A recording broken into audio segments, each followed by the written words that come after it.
So today we have Lauren Kotkowski. She's the founder and producing artistic director of the San Antonio Broadway Theatre.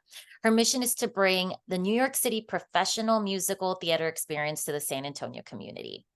Lauren has traveled the world performing in operas, including Carnegie Hall, and acting in various theaters. She also teaches students ranging from kindergarten to high school. In fact, some of her students have performed on Broadway. And she is also a mama to two kids, Gail and Mila. So welcome, Lauren. Thank you for joining us today. Thank you so much for having me. Of course. So, Lauren, we've gotten to know each other a little bit better over the last several months, and I have just been absolutely blown away by your talent and your skill and willingness to bring your experiences here to our lovely city of San Antonio. I want to ask you, and this is something that I think a lot of our listeners would like to know. So you are obviously very talented in the arts, in the fine arts, and it is a passion of yours, no less. And you've now launched a business here in San Antonio, San Antonio Broadway Theatre, and as Sabrina described it, and this is going to be not only a wonderful thing for San Antonio, but it is truly your passion. It's really what you're all about. What I think I would like to know, and I think our listeners would like to know, is you also have two adorable children who are probably everything to you. I'm certain of that. And so how are you balancing passion over here in what we would call your social sphere, your social life, and then passion, which is technically going to be in your financial sphere because it is work? How are you managing those two amazing passions? That's a great question. And I think it's a question that a lot of people ask me because I have a almost 2-year-old and an 8-month-old. So they really are babies. I will have to say I have a very good village. And I have my parents here living, they come help, watching my baby now when I'm doing this podcast. And I also have daycare that helps and a nanny. Now, I do know that a lot of people don't have the means for that. You know, having kids is quite expensive, and having all of those aspects is expensive when you are a working mom. And I have talked to a lot of people who are also working moms and they have to do the daycare thing. But I do find that it is possible to do it without all those. Whenever my parents go out of town, you know, I'm just with Mila throughout the day. I'm still able to get everything done. It's just the whoever I'm talking to has to have a little grace with me having a baby on my arm and saying, "Hey, sorry, I have Mila here. You know, she makes a little bit of noise. I'm sorry, but." You know, I still get everything done, but I'm not going to say that it's super easy. You know, it is a challenge every day I have to go through, and I'm learning that work-life balance and how I'm trying to think, okay, you know, my babies are only this little once. So as much as I want to go do this work thing, you know, or work on the computer, my son needs me right now, and this can wait, this can wait. So it's a constant balance of what can wait and what I have to get done at the moment. But usually I'm said, okay, no. My kid comes first, my baby comes first, and then I can tackle that later. You know, no one's dying over here, so I can do it. Yes. So that's kind of how I think of things and the balance. You Gotcha. know, Lauren, as I was going to say, you know, before we hit record and before Noel joined on today, you and I were talking about how full our plates are, but we wouldn't have it any other way, because if we didn't have full plates, you know, we'd be idle, and that's just not who we are. As a mom myself, I find that when I do have a full plate, like the last few weeks, I've just been going, I tend to take care of myself less. You know, my daughter comes first and then everything else, but I put myself last. How are you managing your mental health, your physical health while you have all this? I mean, you have a new business, you know, you're still teaching students, you have your kids, you're a wife, you have, the list goes on. How are you taking care of your physical health and your mental health right now? Yeah, so there's a couple things. One, I carve out Monday, Wednesday, Friday time to work out. Okay. So I know every Monday, Wednesday, Friday from 9 to 10, I will do some type of a workout. And to be honest, doesn't always go as planned. Today, couldn't do it, right? And I'm not going to beat myself up on that because, life happens. But that really does help me have me time and helps with the mental stuff. Now, I will be honest, I do take an SSRI, like Zoloft. And Okay. that seems to help me so much. And so I am very open about this because I do too. yeah, And it I helps. love that you're open about it because it helps. And I tell so many people because it I got on it for a different reason. I got on it because I was going through a very bad breakup and I was just like, just give me anything. I just need help. I'm too depressed. And then finding that I feel so much better when I'm on it versus trying to get off of it. And especially now that I was talking to my doctor about this because I was like, I don't want to be on it anymore. But she's like, your circumstances have changed. You have 2 babies, you have a new business, you have a lot going on. It could help you manage these things. And that's my biggest manager, I think, out of everything is, I do have my workouts that do help a lot, but I don't think that I'd be able to do it without the help of Zoloft that clears my mind and lets me, okay, this is what I need to do. Because if not, everything would be very overwhelming and I wouldn't be able to mentally put them into different boxes. Absolutely. And not everyone needs it. Like my husband is like totally fine. He's like even keel, like handles stress well, like he's fine, and then there's people like me and like some people in my family that just need extra help, and that's what really helps me. I can, And also making to-do lists. So to-do, yes. yeah, to-do I can lists. completely relate. I feel like we manage things very similarly. When I look at, I think it was about a year ago, I felt off in my mental sphere. And, I was talking on yesterday's podcast, I look at my spheres, my physical, my mental, my social, educational, financial. I look at those, maybe once a week, once a month. And my mental sphere was so off. I was feeling really down and I had been taking Zoloft as well. So I went to the doctor and he's like, well, maybe, you've been on this for a while. We need to change things up, let's look at it. So I really commend you about not, there's such a taboo about these medications, but I commend you for taking it, and also about talking that there's nothing wrong with taking it. It's, if we need a little bit of, that's No. okay. It is. And I think especially in our society today, where we feel so much pressure to do so many things.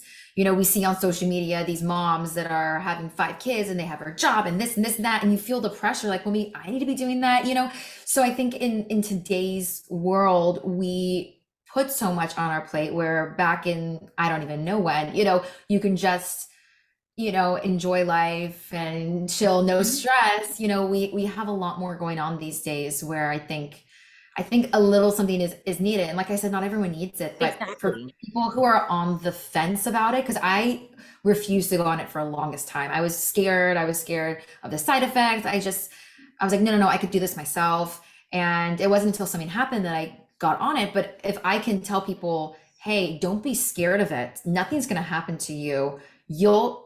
The only thing is that you'll get better. And if you don't like it, you don't have to take it, but at least try it. Mm-hmm. And then if you feel better and more clear, then that's that it's not bad for you. Lauren, if I may, Yeah. first off, I think thank you so much for your honesty and for sharing kind of where you are in that physical sphere and how you're managing that with medication and all that. And you are 100% spot on. It is so appropriate for all of us to always find what is best for us. The beauty that Sabrina and I always talk about with the 5 spheres of fit is that it constantly evolves with you.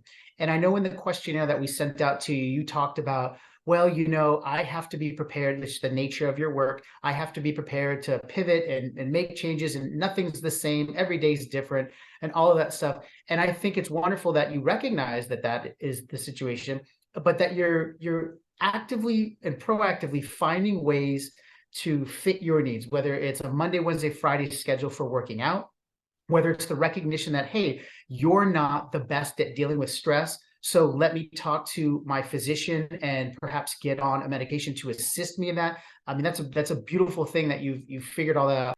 So Lauren, I have two things that I want to touch on.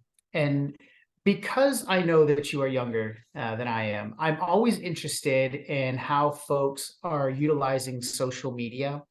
You mentioned earlier that as a mom, you've got all these things going on. Sabrina obviously supported that. And then sometimes you see other moms with 5 kids and they do this and they do that. And you sort of feel that societal pressure maybe, or just general pressure. When you look at social media, as someone who is clearly very successful, whether you know it or not, how are you looking at that social media and how is it impacting? Do you really feel that pressure? Is it really real for you? Do you look at other people in fine arts and kind of see their pathways in their career and think, you know, oh, where am I? Or am I happy with where I'm at? Or, oh, I'm so far from where they've even gone. Like, how does that work for you? Go ahead. Yeah, so I've gotten a lot better at social media actually. The only thing, yeah, I do have social media breaks because sometimes I see something that will trigger me. I don't know exactly, maybe it has to do with, another theater is doing this, or like another theater is doing a show at the same time we're doing a show, and it's gonna take all my actors, and I'm like, oh no, why did you plan at the same time as me? And I see that on social media, so, or stuff like that will really kind of I guess trigger me to make me stressed. But as far as, seeing other moms and things like that, I feel pretty secure in where I'm at. Like I said, I've gotten better. I think the generation below me, I think, is actually a lot worse with social media. I think, Instagram came when I was in college. Facebook came like mid high school. So I had a good amount of childhood without social media, which I'm very thankful for. So now I use it more as like a marketing tool, and I try to limit myself because I've learned, I'm more concerned of the kids under me, honestly, because they're very, very, very attached to that social media game. So what I would say is take the Instagram breaks as you need. Like if you need a break, just delete the app, get off of it. And I will tell you, when I do that, I do feel a lot better. And yes, I might miss out on certain accomplishments my friends go through, but it's worth the mental health aspect. So take breaks as you need them, and just know that social media is not everything as it seems. Right. You see happy, healthy, and then you find out they're getting a divorce, and you're like, what? Wait, but they were so happy in social media. Yeah. So I just look at everything and I'm like, this is fake. This is fake. This is fake. I mean, real life people are not like that, So Yeah. just know that social media, I mean, I do it too, on my like close friend story, I put the real deals, but if I post something on my feed, like it's going to be a happy post, Of course. Picture of us looking the best we look. Yeah, exactly. Yeah. You're having a great hair day or something like that. I Right. get it. Right. Lauren, on this social media, because you pointed it out, like, oh, everything is fake, it's fake. I had my first experience about 3 years ago on Instagram. And one of the things that I do is, for about, I'd say maybe 2 or 3 years, I was coaching some athletes from a distance. In fact, they were in India. They were wrestlers with the Indian national team. There were CrossFit athletes who were just kind of getting started. And what I would do is I would share my workout videos with them. So I kind of started down that pathway and was doing, different videos and whatnot. And I remember I put up this post, and it's got to be about 3 years now. And it's me jumping up onto these, they're called bumper plates. They're weight plates that I would use on a barbell, but I stack them up really high. And then I would, try to jump up on them. And one was to show, obviously they're called box jumps, but in this situation, it was what we were looking for was a vertical jump. We wanted to measure vertical jump. And I jumped up onto this thing and was able to do it. And I posted it. And oh my God, there were so many comments like, no, that's not real. And people actually looking at the video and saying like, No, you can see there's like a little hitch there. So he probably like then got up on the box and then started the video again. And how is this possible? I mean, the guy just, I mean, he's not like 20, so there's no way that this is humanly possible at his age. Oh And I my God. thought, man, this is really crazy, because absolutely not. I mean, at that point, and still today, I don't use filters, I don't use any of that stuff, because I just, one, I don't know how to use them. But two, I just thought it was so interesting that it was being called into question. Did that But bother now you I though? get it. Like mentally, But did it bother you? you know what? I think because I'm always so honest in my social media. Everything is the truth. I don't embellish. That I was a little offended, but then I realized the platform that I'm using, it's not about me. I'm sharing, but I'm also opening myself up to being judged, and to being treated in a way that I might not have anticipated. And Lauren, to your point, and I love that you have this really healthy relationship with a platform that is going to be critical, obviously, for your business and for you, professional on a personal level, to kind of go where you want to go. So it's so great that you have that really healthy relationship. Staying But in the wait, socials. Yes, go ahead. but wait. Yeah. Actually, I have a story that brought up a story. Yeah, please, So, please.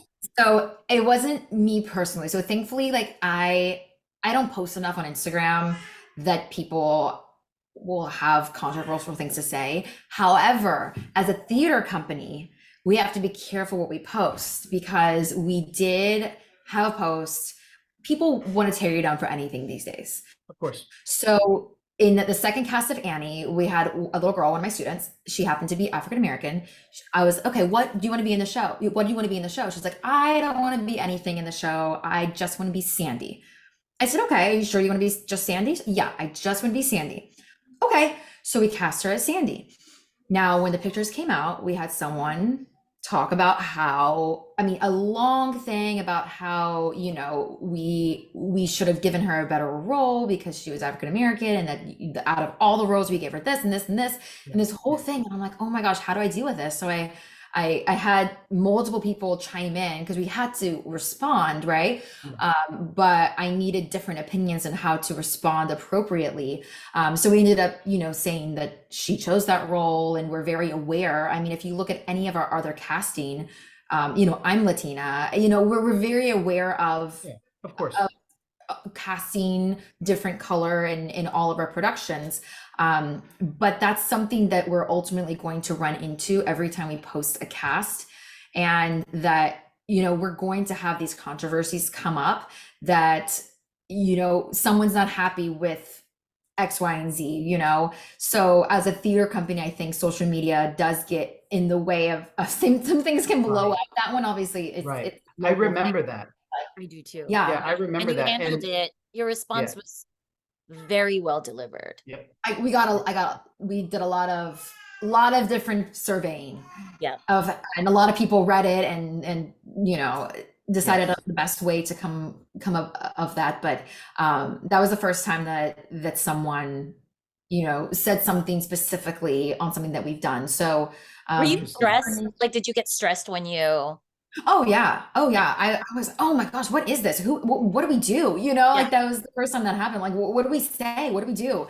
You managed that well. So At least I got on a lot the of outside, we saw you managing it well. Thank you. Yes. It's all about, professionalism, professional answer. I've seen theaters get torn down from things like this. So and because they didn't respond to it, I was in a production. Now looking back, I'm like, oh, I see why people were upset. But this was pre-COVID. COVID changed a lot of things for our business and for casting in a good way. But I was in a production of Evita, and the two leads that are supposed to be Latino, Eva Peron is Latin, and then Che is also, they both were not. And this was the first time in a while, that probably history, that a theater got so heavily scrutinized for their casting. And I was in the eye of the storm during that time. And I was like, what's going on? This was, I think, 2017. And I didn't realize at the time what was wrong with the production, because I was Latina. I was like, wait, but there's Latin people here. What does it matter? And so we've come a long way, but I've seen it firsthand. Thankfully, that theater's still fine. I mean, whatever, people forgot, you know, And they do. but Yeah. yeah, they do, they forget, and so that helped me, but I have seen it. So I know how big it can get. And that's something that I want to try to avoid at all costs, you know? Right. Well, I remember that time, Lauren, when we were learning more about San Antonio Broadway Theatre, and I remember reading that, and I don't know if you will recall our discussion, Sabrina, but for those of you who don't know, I've obviously, or not obviously, but I became a board member with San Antonio Broadway Theatre, and I'm very proud of that. And I will say this moving forward, Lauren, while I think you handled that wonderfully, in the future, I will be there to absorb that stress for those types of things. And I think it's a natural thing for me to obviously deal with as an attorney and as someone who is very well versed in all of those considerations. But you did a wonderful job, and I think that says a lot about how much care and passion you have for that. I want to stay in the social sphere, and I know, Sabrina, you wanted to put some points in, but I want to stay in the social sphere, and I want to ask this one question as the male. You are married. You have two amazing children. You have a beautiful business that you're incredibly passionate about. How do you find the time for your husband? How do you make time for him so that you guys have that great relationship and supportive and all that?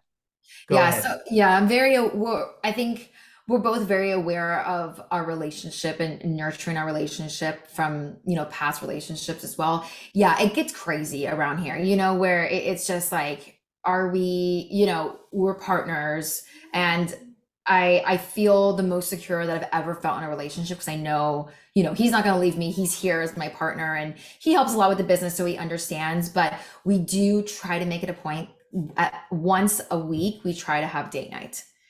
And that means like going out, dressing up, and doing something, whether that's getting a drink, going to get dinner. You know, we need that time away from the kids for our personal selves. And then just to feel young again. And because once you have kids, you just feel like, oh my gosh, you know, you know, to feel young again. And, you know, one time we went out to a bar and we drank, and it was so fun because I haven't felt that like young excite in a while, because being married, you know, you get used to it. And so it was so fun. And I felt like we were like dating again. And so we try once a week. Sometimes it's every other, but at least once a month, twice a month, actually, we really make it a point. And I think that it's something that I've heard, you know, try to make time once a week for yourselves, because it is very much like he gets home, it's bath time, it's bedtime, we're tired, you know, it's just, we don't have that nightly, it's not a date night at home. I mean, we're both like, let's just watch an episode and, you know, talk about it. And then it becomes routine. So I'll be very honest with you. I mean, Noel and I have been married 21 years, and for 11 years, it was Noel and myself. We didn't have Naima yet. And so, you know, we had a lot of quality time together, and then Naima comes, and then we don't want to leave her. So for the last 10 years, we forgot about date night. You know, I mean, we've done it once in a while, and then we've realized recently how it's affected us. Like, we haven't been prioritizing each other. And so that's where we are right now. We're like, you know what, my social sphere, you know, my marriage, like I'm not connecting with my husband and vice versa. And so that's where we are. We're focusing on that now. And we're planning date nights again, and we're having a good time. Yeah, definitely. Yeah. And I think, you know, I always tell them like, well, we're still very young in our relationship. You know, we've only been together almost 4 years. So I'm like, all right, we're like waiting for that 7-year itch to come. We're like, okay, we're prepared. We're prepared for that 7-year itch. We're gonna go travel the world together. You know, it's like, I don't want to ever stop feeling this way. So we try to, you know, prioritize our relationship. Don't tell her about our 7-year itch. Oh gosh. Okay. Is there really a 7-year itch? We went through it. Oh no. Okay, we're traveling. But you know what? What's good is like you're already planning to like get ahead of it, you know? We're scared. We're like, it's coming. We gotta be ready for this. It's weird because there is a psychology to it. And so before that itch affects your mental sphere, your social sphere, your finance, everything, just get ahead of it like you are. We're trying. That's a great point, Sabrina, because organization, honestly, you know, I'm not going to go into any grave detail here, but you know, when Sabrina and I were going through that, we were also like, in our business career, we were like we were in a pinnacle, like we were ascending so fast. And I think so much was changing for us, Lauren, that we were not prepared organizationally to take it all in, to all these influences from the outside, and then just the way our feelings were on the inside. And I think Sabrina and I both have this honesty where we recognize, like, yeah, we just kind of screwed up. Like we didn't have that process in place. And this again takes me back to why we're here, the 5 spheres of fit. As Sabrina mentioned, we look at life in 5 spheres. We have the physical, the mental, the financial, the social, and the educational. And our ability to see all of the impacts in those areas, so that when we make decisions in maybe just the one sphere, we're cognizant of how it might affect the others. So it allows us to make better decisions. Yeah. So we are constantly evolving as people, as you have talked about in your day-to-day and in life. And so as we moved away from that period and it became 10 years and then 15 and then 20, what we realized was, man, we really have this down to, I wouldn't say a science just yet, but we do have the foundation and a platform of which to operate from. And that's the 5 spheres. For me, it started about 12 years ago now. And Sabrina more recently has sort of adopted that approach. And I think she'll tell you, and I'll let her, that it's meant the world to her, because she's now able to prioritize the things that need to be prioritized, and also address other matters as well, and be You know successful. what? No, before we run out of time, I did want to talk to Lauren about growth mindset. And Yes. you know, we sent you a questionnaire before, and you say growth mindset to you is always having the willingness to learn something new every day. Don't assume you know it all. So you went to the Boston Conservatory for undergrad, received your bachelor's of music and vocal performance with a specialization in opera. And then you went to NYU, where you graduated with a master of music and musical theater.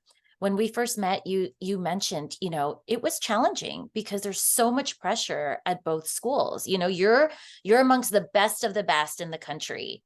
So how has your growth mindset changed from then to now?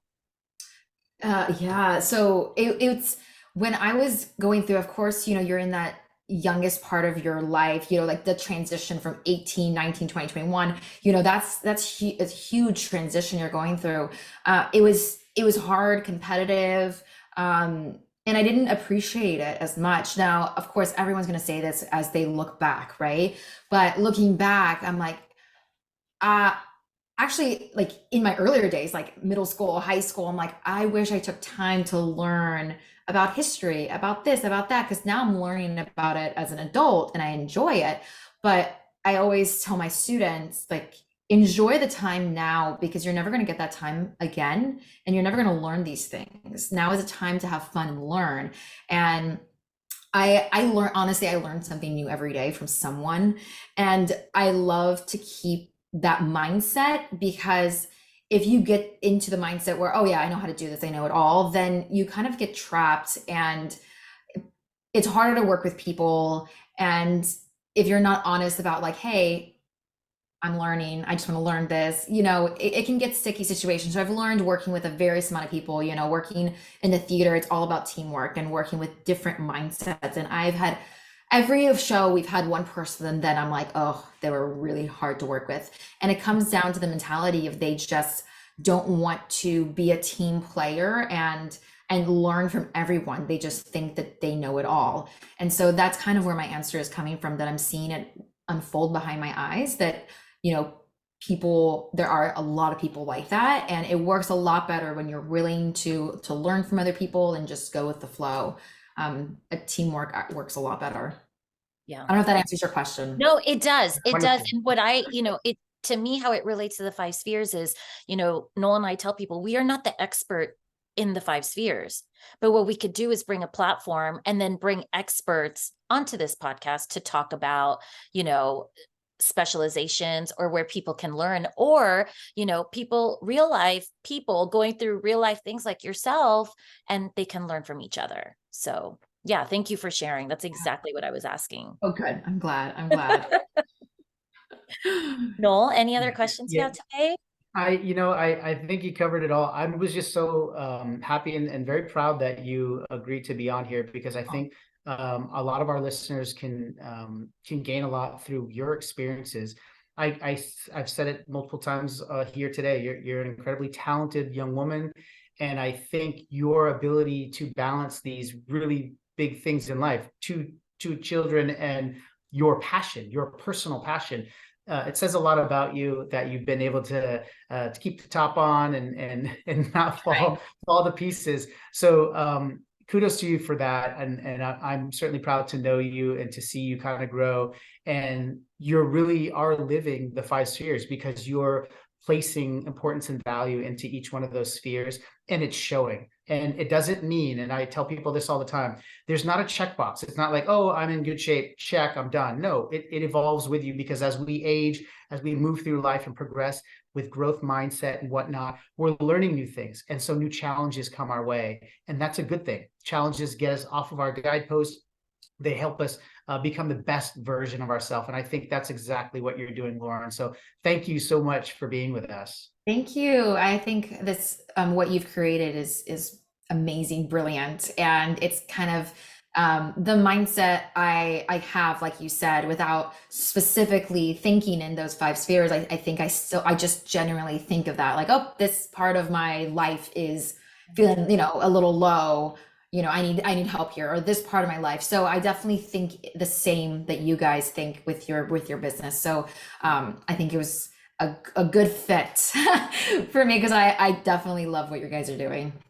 Thank you. It's so great having you on here. And I know when I first met you, I thought, gosh, she's done so much already in her young life. And I know she's going to do so much more, and she's managing it all somehow. So I feel like we need to share her story. Thank So you. thank you for being here with us. We really appreciate it. Thank you so much for having me.